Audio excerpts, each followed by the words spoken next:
This is the last video of the day that I'm going to talk about Cake and Downing Street saga.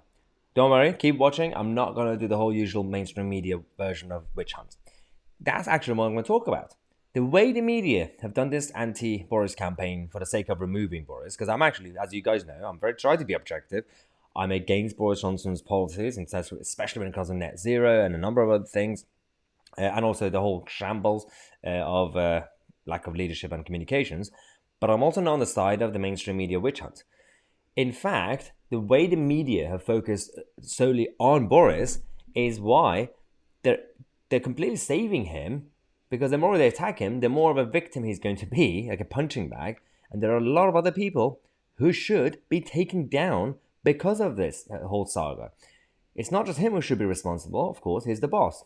But what about the senior civil servants, who are also the bosses of civil service in each department, especially when it comes to number 10, number 11, number 9, cabinet office? They're all getting away with it. And the junior people as well. Everybody who broke the rules. Boris is getting all the attacks, and yes, I get it. He's the boss, he's responsible, he's the leader. But when you have the head of civil service and also permanent secretaries of each department who also had parties and who also did more things who should be responsible for, they're getting away with it because the media are focusing on just gossip around the Tory party. And that's the problem. IDS, Ian Duncan-Smith, was on TV actually discussing this. Watch this, I'm going to react to it. It's because the way the interviewer, classic mainstream media, responded is why the media is the problem. The Prime Minister obviously is the man overall that takes responsibility, but lots of people down the chain must take a huge measure of responsibility, including in the civil service, for their failure to have had discipline and structure in that. He, of course, bears the overall responsibility. Who is it damaging? Who is it most damaging to, though? The Prime Minister, or is it really damaging the Conservative Party? Well, classic BBC. So, Ian Duncan-Smith is talking about of course, the Prime Minister should be responsible, but also let's not forget about the senior leadership of civil service and advisors and everybody else who should have also taken responsibility not to break rules or be hypocrites. The BBC's reaction is, let's make it more about the Tory party.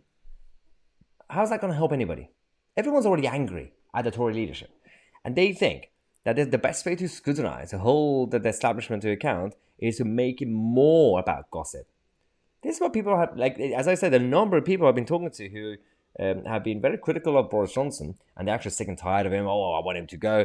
But they have no choice but to, in a weird way, defend him or be on his side just to oppose the media and Starmer side's weird witch hunt. It's a weird situation. I'm actually confused at this point. Let me know in the comment section what you think. Do you think I'm wrong?